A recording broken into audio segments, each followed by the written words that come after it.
সুতরাং আমি তো মনে করি এখনো মানুষ কনফিডেন্সই নিচ্ছে না যে ইলেকশন কবে হবে।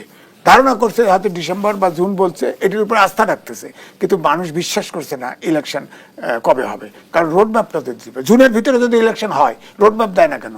রোডম্যাপটা তো দিতে পারে, ঠিক আছে, শিডিউল যখন দিবে, ইলেকশনের টাইম 3 মাস আগে দিতে হয়, দিবে, ইলেকশন কমিশন দিবে, রোডম্যাপ দেয় না কেন? তাহলে এই জায়গায় তো সন্দেহ। আবার বলতেছে, আমি প্রধান উপদেষ্টাকে বলতে দিলাম যে এই দেশ উন্নয়ন করেই সারবো। এই 1 বছরে কি উন্নয়ন করবে উনি বলেন? আপনি কি উন্নয়ন করবে? উনি দেশ উন্নয়নের দায়িত্ব নিচ্ছে অন্তর্বর্তীকালীন সরকার। আপনি ভাই নিরপেক্ষ নির্বাচন হইতে যতটুকু সংস্কার করতে হয় করে আপনি ইলেকশন দেন না। ইলেকশনে জনগণ যাকে ক্ষমতায় আসে বলেন, প্রয়োজনে আপনি এটা ইজিয়েস্ট হয়ে হতো যে সবাই তো এখন মোটামুটি সংস্কার কমিশনে তাদের কি সংস্কার চায় সেটা রিপোর্ট নিয়েছে, তারপর সেটা নিয়ে আলোচনা করুক না, খোপেন আলোচনা করুক, গোলটেবিল করুক, করে একটা সমাধান আসুক। কিন্তু সমাধান করার মতো রাস্তায় যাচ্ছে না। এরপরে তো নানান প্রশ্ন আছে। দেশের সংবিধান, একটা স্বাধীন দেশ, সংবিধান করতেছেন আপনি একজন বিদেশি নাগরিক দিয়ে। তিনি কি ওই দেশের স্বার্থ রক্ষা করতেছে না বাংলাদেশের স্বার্থ রক্ষা করতেছে বলেন? সংবিধানের মতো মেজর। তারপরে ছাত্ররা বলতেছে গণপরিষদ চাই, ছাত্ররা বলতেছে 71 মানি না, অমুক মানি না, তমুক একে নামাও, একে ধরাও, সবই তো আছে, অনেক জায়গায় অনেক কিছু করতেছে। প্রক্রিয়া কি আপনি কোনো গলত দেখেন? হ্যাঁ, প্রক্রিয়া গলত। এটা এনজিও মার্কা প্রসেস হয়েছে, এটা পলিটিক্যাল সমাধানের পথ হয় নাই। আপনি সংস্কার প্রস্তাব দিছে, প্রস্তাবের ভিতরে আপনি এটাকে সবগুলো সংস্কার কমিশন কতটা একমত হয়েছে, কতটা দ্বিমত হয়েছে, এটা আবার লিখছেন, লিখে এরপরে আপনি এমসিকিউ দিয়ে টিক দিয়েছেন। এটা রাজনৈতিকবিদরা এটা করে? এটা কি পরীক্ষা নাকি, অ্যাডমিশন টেস্ট নাকি? আপনি এমসিকিউ পরীক্ষা নিছেন, টিক দেন, টিক দেন না। ভাই একটা বিষয়ে ধরেন অনেকগুলো পার্টি আছে, একটু সামান্য ডিফারেন্স আছে, আপনি একসাথে বসেন, বসলেই তো ডিফারেন্সটা ধরা আসবো আমি আপনার কাছে। আমি মিস শরাফত আলী সপু আপনার কাছে আসি যে রাজনৈতিক দলগুলোকে সরকারের পক্ষ থেকে চাওয়া হয়েছে যে তারা কতটুকু সংস্কার চায় সেই বিষয়গুলো, এবং সেটি হয়তো ওয়েবসাইটের মাধ্যমে হয়তো প্রকাশ করবেন সরকার। আপনারা কি ভাবছেন, আপনারা সেই প্রক্রিয়া কতদূর এগিয়েছেন এবং আপনারা কি আপনাদের সেই প্রস্তাবনা দিয়েছেন কিনা যে কতটুকু সংস্কার চান? বিএনপি যেহেতু বলছে নির্বাচন চাচ্ছে, যদিও এটি গণতান্ত্রিক অধিকার। ধন্যবাদ আমাদের ভাই সাংবাদিক। তো আজকে আমি প্রথমেই ধন্যবাদ জানাচ্ছি দেশ টিভির দর্শকবৃন্দ এবং আমার বাড়ি মুন্সিগঞ্জ জেলার শ্রীনগর সিরাজদি খানের এই ঈদ উল ফিতরের আজকে সম্ভবত দ্বিতীয় টকশো আপনাদের শুরু হয়েছে। জি, যারা দেখছেন তাদের সবাইকে ধন্যবাদ জানাচ্ছি। আপনি যে আজকে যে টকশোটা আমাদেরকে ডেকেছেন, আমার ভাই, আমাদের সিনিয়র সাংবাদিক আজিজ ভাই, উনি একজন খুব বলিষ্ঠ সাংবাদিক এবং বিগত আন্দোলন সংগ্রামে ওনাদের ভূমিকা খুবই জোরালো ছিল। আসলে কি দেখুন, আমরা কোনো পূর্বেই বলেছি, আপনার এই টেবিলে অনেকবারই এসেছি। এর আগে আমাদের সাবেক ছাত্রদের প্রিন্স ভাই ছিলেন, তার সাথে এসে কথা বলেছি। সংস্কার তো একটা চলমান প্রক্রিয়া, এবং সংস্কার তো আমরা তো সেটার জন্য কখনো আমাদের পার্টি সেক্রেটারি জেনারেল থেকে শুরু করে আমাদের এই ব্যাপারে সবাই আমরা একটি কথা বলেছি যে সংস্কার চলবে। সংস্কার তো আমরা প্রতি বাধা সৃষ্টি করিনি। প্রয়োজনীয় যে সংস্কারগুলি, সেই সংস্কারগুলি করে নির্বাচনের একটি রোডম্যাপ অবশ্যই দাখিল করা উচিত। ওই যে আজিজ ভাই যে কথাটা বললেন, আজকেও আমি যে কোনো একটা বাজারের কাছে শুনতে পেলাম, উনি বললেন যে ডিসেম্বর হয়তো বা 1-2 সপ্তাহ হতে পারে নির্বাচন হয়ে যাবে। কিন্তু সেটা ঠিকই আছে, কিন্তু মানুষকে আপনাকে বিশ্বাস আনতে হবে। বিশ্বাস আনতে হলে তো মানুষকে আপনাকে একটা রোডম্যাপ দিতে হবে। সেই রোডম্যাপগুলোকে আপনাকে জানাতে হবে, তখন মানুষ একটা আস্থা আসবে যে হ্যাঁ নির্বাচন হবে। কারণ আমরা তো আমরা তো পলিটিক্স করি, রাজনীতি করি ভাই, আমরা গ্রামে গঞ্জে তো প্রচুর জায়গায় ঘোরাফেরা করি। ঈদ উল ফিতরের থেকে শুরু করে গত শুক্রবার রাত্র পর্যন্ত আমরা এলাকায় ছিলাম, আমার মুন্সিগঞ্জ ছিল। প্রতিটি জায়গায় আমি প্রতিটি ইউনিয়ন ওয়ার্ডে সব জায়গায় ঘুরেছি। মানুষের কলম সবাই অপেক্ষা করছে যে একটি জাতীয় নির্বাচন। কারণ এই নির্বাচনকে সামনে রেখে এই 16-17 বৎসর আমাদের অসংখ্য নেতাকর্মীরা, আমাদের ইলিয়াস ভাই সহ, আমাদের হিরু ভাই সহ, চৌধুরী আলম সহ আমাদের 600-700 নেতাকর্মীকে গুম করা হয়েছে। এবং আমরা বিগত দিনে আন্দোলন সংগ্রাম করেছি। আন্দোলন সংগ্রাম পরে পরবর্তী পর্যায়ে ছাত্ররা 5ই আগস্টের পূর্বে জুলাই আগস্টে ছাত্ররা এসে যে আন্দোলন সংগ্রাম করছে, এবং সেই আন্দোলন সংগ্রাম শুধু ছাত্র না, এদেশের সমস্ত সাংবাদিক বর্গের, পেশাজীবী সাংবাদিক, আপনার কৃষক, শ্রমিক, সবাই, রিক্সাওয়ালা থেকে শুরু করে সবাই এই আন্দোলন সংগ্রামে শুরু করে বিদায় ফ্যাসিস্ট আওয়ামী লীগ সরকার বিতাড়িত হয়েছে। এখন অবিলম্বে একটি নির্বাচনের তারিখ হলে, এবং আমরা সংস্কারের জন্য এই বর্তমান আমাদের পার্টির হাইকমান্ড থেকে আমাদের সংস্কারের জন্য আমাদেরকে ডাকা হয়েছিল, প্রধান উপদেষ্টার এখানে তারা গিয়েছে। কিন্তু ওইখানে যাওয়া আসা, যে আপনি আমাকে ডাকছেন আমি আসছি, কিন্তু এখানে তো ফলাফল তো আসতে হবে, সেরকম কোনো রকম ফলাফল এখন তো আমরা দেখছি না। এই জন্যই মানুষের আজকে সন্দেহ জাগছে যে নির্বাচন কি আদৌ কি সঠিক মতো হবে। তারপরে কিছু আগে দেখলাম যে ছাত্ররা আমাদের স্বাধীনতার সর্বোচ্চ প্রতীক হলো সেনাবাহিনী। সেনাবাহিনীর সম্পর্কে যখন সেনাপ্রধান মানে একটা ইনস্টিটিউশন, সেনাপ্রধান সেনাবাহিনী সম্পর্কে যখন কথা বলে, সত্যিকার হচ্ছে এটা আমাদের জন্য খুবই দুর্ভাগ্য এবং বলা কখনো শোভনীয় না।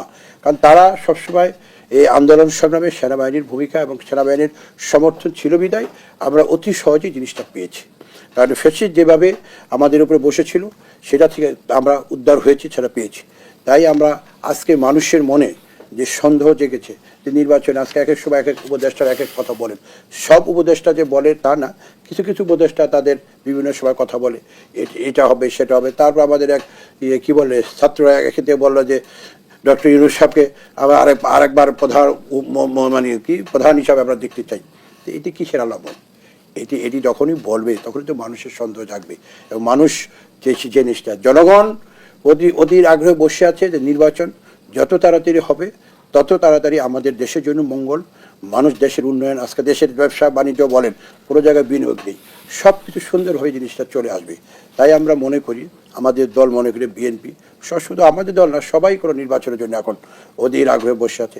নির্বাচনের একটা রোডম্যাপ থাকা উচিত এবং নির্বাচনের তারিখটা যখন ঘোষণা হবে স্বাভাবিক ক্ষেত্রে যে আইন শৃঙ্খলার যে টুকিটাকি ব্যাপারগুলো আছে, হ্যাঁ এই সরকার আন্তর্জাতিক সরকার কোনো একদম যে ভালো কাজ করছে, গত রোজার মাসটা ধর্মমূলক কণ্ঠ রেখেছে, বিভিন্ন দিক দিয়ে তারা রোজাটা ভালো করেছে, এখনও আইন শৃঙ্খলা পরিস্থিতি এখন মোটামুটি একটু কিছুটা সহনীয় পর্যায়ে আছে।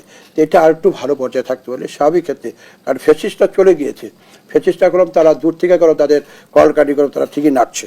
আপনারা দেখবেন যে আজকেও দেখলাম যে ফ্যাসিস্ট যে আওয়ামী লীগের একটি ভোরবেলা একটা তারা মিছিল বের করেছে এবং তারা বিভিন্ন জায়গায় আজকে অরাজকতা সৃষ্টি করতে চাচ্ছে। তাই আমরা মনে করি যে যত তাড়াতাড়ি সম্ভব নির্বাচনের তারিখ ঘোষণা করলে মানুষের একটা আস্থা আসবে এই সরকারের প্রতি এবং যা আমরা মনে করি সেই জিনিসটা হওয়া উচিত ভাই।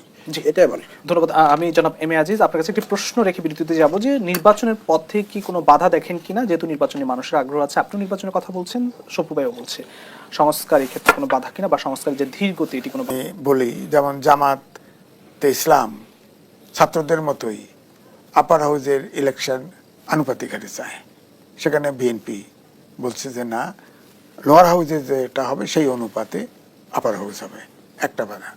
দুই ধরেন ছাত্ররা বলে যে আগে গণপরিষদ, শেষে আবার বলছে যে না গণপরিষদ নির্বাচন হবে, ওইটাই আলটিমেটলি সংসদ হবে। এখন এটা তো জনগণ মানবে কি মানবে না এটা নিয়ে তো মাথা ব্যথা নেই। যেমন ধরেন আমাদের যে 71 সালে যে 70 সালে যে নির্বাচিত হয়ে পাকিস্তানে এমএনএ এবং এমপি হলো, এই বিতর্কটা কিন্তু এখনো ছিল যে পাকিস্তানের এমপি দিয়া সংবিধান করা হয়েছে, এই বিতর্ক ছিল। এই আপনি যদি এখন যদি আপনার এই নির্বাচনের মাধ্যমে আপনার ওই কমিশন করেন, আপনার কি কয় সংসদ করেন, তাহলে সে যদি সংবিধান করেন বিতর্ক থাকবে। তারপরে সংবিধান মানি না, হ্যাঁ এটা সমস্যা। দুই হলো ভারত থেকে বলা হচ্ছে বারবার যে অংশগ্রহণমূলক নির্বাচন সরকার হলে তাদের সম্পর্ক করবে, এটা একটা বড় প্রেশার।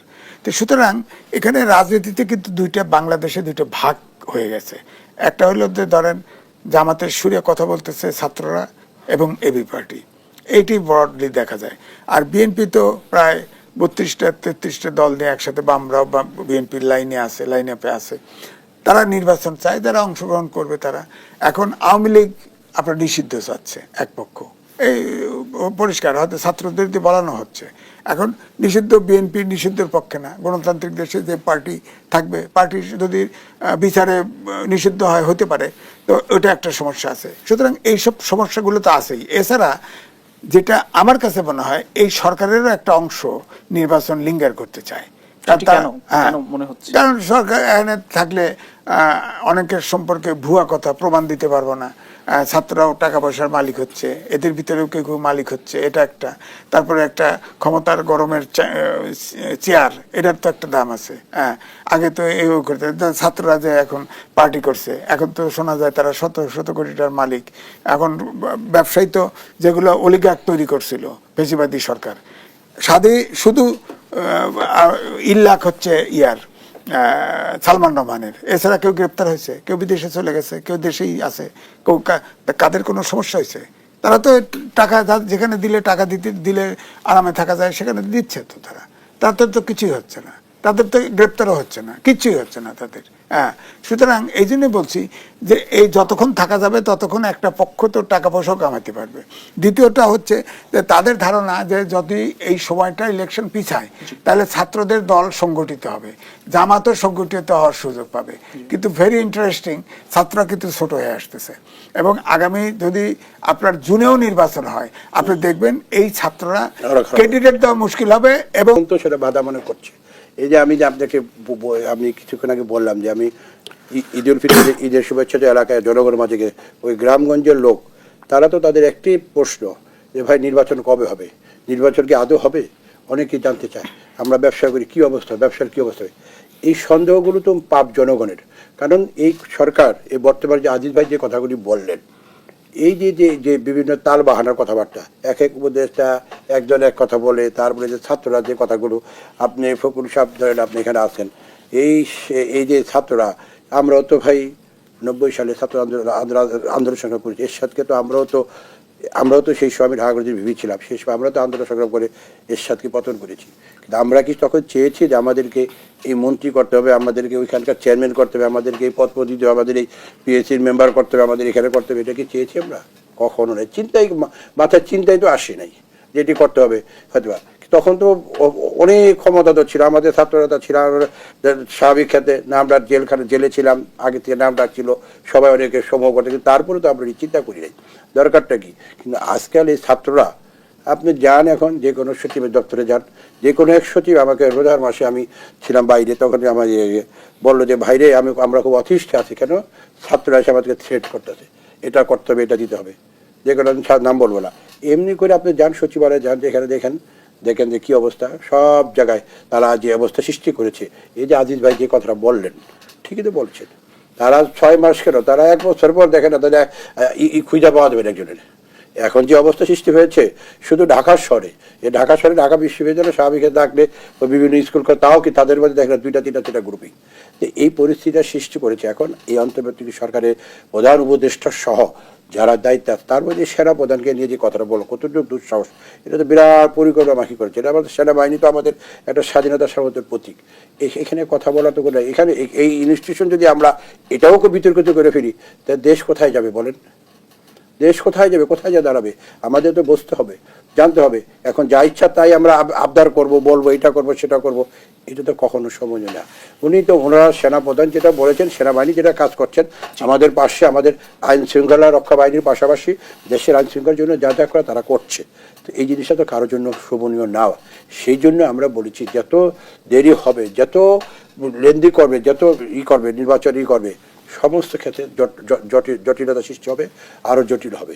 তো সেই জন্য আজকে এই নির্বাচনকে নিয়ে আপনি ধরেন এই শেখ হাসিনা আজকে ধরে 2014 সালে নির্বাচন, 18-24 নির্বাচন করে যে ভিতরে মানুষ ভোট দিতে পারেনি, এবং শেখ হাসিনা সেটা এখন হারারে আওয়ামী লীগের লোকরা বুঝতে পারছে যে আমরা কি ভুলটা করেছি, তাই না? এই জিনিসগুলো আমাকে আজকে দেশটাকে দুর্নীতির আজকে পাহাড় করেছে।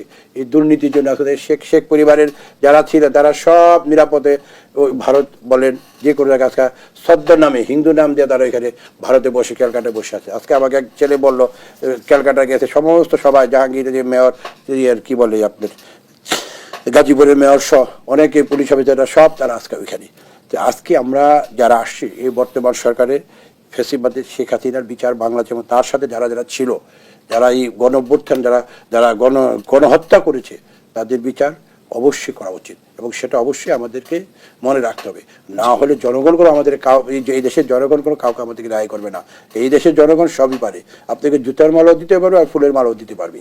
সেই জন্য আমাদের এই জিনিসগুলো খেয়াল রাখতে হবে। সত্যিকার অর্থে কথাটা শুনতে খারাপ দেখা যায়, কিন্তু আমি সবাইকে এই করে বলছি, আমরা তো রাজনীতি করি ভাই, আমরা তো পাবলিক সেন্টিমেন্টটা বুঝতে পারি, কারণ আমরা একদম রোড লেভেলে রাজনীতি করি।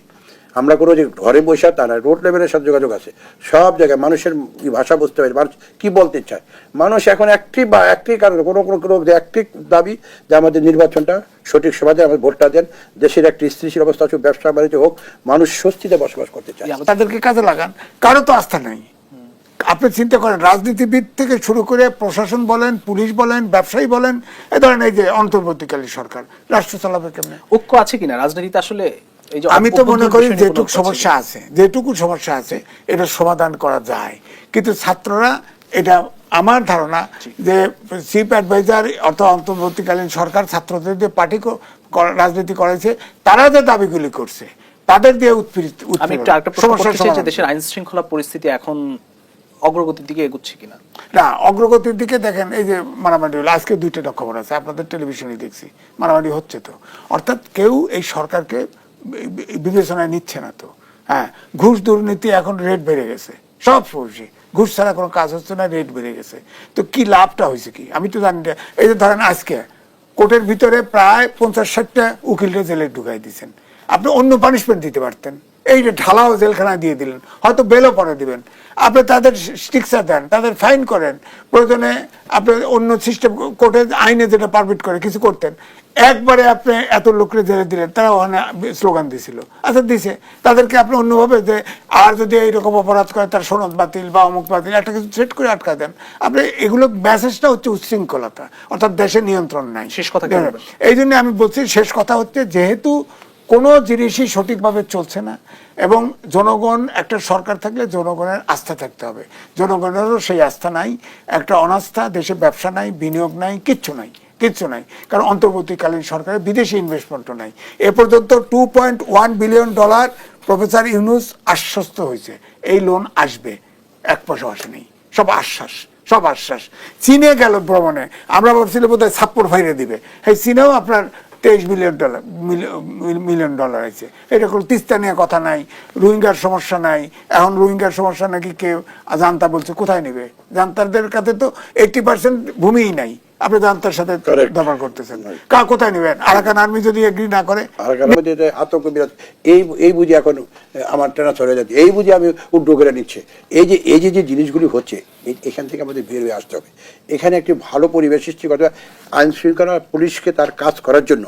ফেসিবাদ পুলিশ আপনি যারা আছে তাদেরকে লিস্টেড, তারা অলরেডি চলে গেছে, আপনি এই পুলিশটাকে সংস্কার করে তাদেরকে মাঠে নামিয়ে তাদেরকে কীভাবে সামনে নির্বাচনটাকে এগিয়ে নির্বাচনের সুন্দরভাবে করা যায় সেদিকে আমাদের মন দিতে হবে, সেদিকে আমাদের সবার মন দেওয়া উচিত এবং সেই সরকারের, অন্তর্বর্তী সরকারের উচিত তাদেরকে কাজে লাগানোর জন্য। এবং নির্বাচনটা আমি যেটুকু জানি, নির্বাচন কমিশনের সাথে আমার প্রায় কথা হয়, এখানে আছে, তারা প্রস্তুত, কিন্তু সরকার এই বর্তমান যতটুকু সরকার তারা অবশ্যই তাদেরকে গ্রিন হিসেবে, হ্যাঁ তোমরা নির্বাচনের একটা রোড ম্যাপ দাও। আমি কিছুদিন আগে দেখলাম রোজার পূর্বে চিফ ইলেকশনকে বলেছেন আমরা ডিসেম্বরের মধ্যে নির্বাচন করে ফেলবো।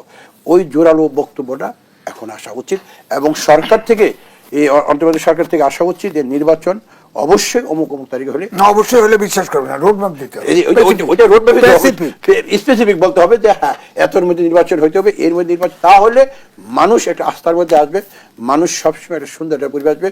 এবং আপনি প্রশাসনকে সেভাবে সাজান, পুলিশ সাজান, অ্যাডমিনিস্ট্রেশন সাজান, তারপর আইন কি বলে যে জুডিশিয়াল সার্ভিস করেন, তারপর তাদেরকে কাজে লাগান। আর বিতর্কিত কথা আমরা না বলা উচিত। আজকে এই যে বিতর্কিত কথা বিভিন্ন ছাত্ররা বিভিন্ন সমাজে আজে বাজে কথাগুলি বলে, এটা কোনো সঠিক না, এটা কোনো দেশপ্রেমের কথা না, এটা দেশের জন্য তারা যে দেশ করছে। আর আমরা যারা রাজনীতি করি, 16 বছর রাজনীতি, আবার 300-350 মামলা, party secretary general Mirza Alamgir নামে 150 মামলা, আমাদের সবার বেগম খালেদা নামে সুদাসুদি 5টা-6টা বছরই করলো, আর ওনারা বলতেছে আমরা 1 মাস 2 মাসে সব, ওনারা যা বলবে তাই হবে। এটা কলম এই দেশের মানুষ কোনো সঠিকভাবে দেখবে না রে ভাই। এখন মানুষ অধীর আগ্রহে বসে আছে একটি নির্বাচনের জন্য, ভোট দেওয়ার জন্য, সেটা করার জন্য একটা সবাইকে নিয়ে। এই যে গতকালকার যে আমাদেরকে আমেরিকা যে ট্যাক্স পায় সেটা নিয়ে সবাইকে ডাকা হয়েছে, সেখানে পলিটিক্যাল লোকদের ডাকলে কি অসুবিধা ছিল ভাই? রাজনীতিগুলো দেশ চালাবে, তারাই তো চালাবে। সেখানে যারা ছিল আমি দেখেছি কারা ছিল, কিন্তু পলিটিক্যাল লোক কয়টা লোক, তাদেরকে পলিটিক্যাল লোক বলেন, সাংবাদিক বলেন, দেশের জ্ঞানীগুলি লোক ছিল না, সবার থেকে পরামর্শ নেওয়া উচিত ছিল। তাহলে সবাইটা, আমি তো মনে করেছিলাম যে মনে হয় সবাইকে ডাকবে, কিন্তু সেটাকে ডাকা হয়নি। সেই অর্থনীতি আসলে আপনি বিভিন্ন দলের তো অর্থনীতিবিদ আছে, তারপর সাংবাদিকদের মধ্যে অর্থনীতি যারা বোঝে, যারা এই সাবজেক্ট নিয়ে কাজ করে তারাও তো আছে, বিভিন্ন ধরনের লোক আছে বিভিন্ন। এই জন্যই আমরা মনে করি দেশটাকে একটা সামনের দিকে নিতে হলে, দেশটাকে আমাদের ফেসিবাদ 16 বছর যা করে দিয়ে গেছে, এখন আমরা যদি সেখান থেকে পুনরুদ্ধার করতে হয়, তাহলে আমাদেরকে একটি সঠিক গাইডলাইন থাকা উচিত, সঠিক পথে দেওয়া উচিত এবং নির্বাচনের নির্দিষ্টভাবে বলা উচিত যে নির্বাচন মুক্ত তারিখে হবে। আপনারা প্রশাসন তখন এবং পুলিশ প্রশাসনকে আমি মনে করি তাদেরকে সই করতে হলে তাদেরকে আশ্বস্ত করতে হবে যে তোমরা যেখানে নির্ভয়ে কাজ করো, তোমাদের কোনো করা হবে না। কেন গভর্নমেন্টের এত গোয়েন্দা সংস্থা আছে, সংস্থারা তারা ক্লিয়ারেন্স নিয়ে তারা বিভিন্ন জায়গায় পোস্টিং হচ্ছে না, কেন ফেসিবাদ তারা এখানে আসবে? জি, শেষ করতে হবে। ঠিক আছে, ধন্যবাদ। আমি আপনার এই অনুষ্ঠানের মাধ্যমে আমি অন্তর্বর্তীকালীন সরকারের কাছে আবারও জানাচ্ছি, নির্বাচনের তারিখ ঘোষণা করে ভোট দেন এবং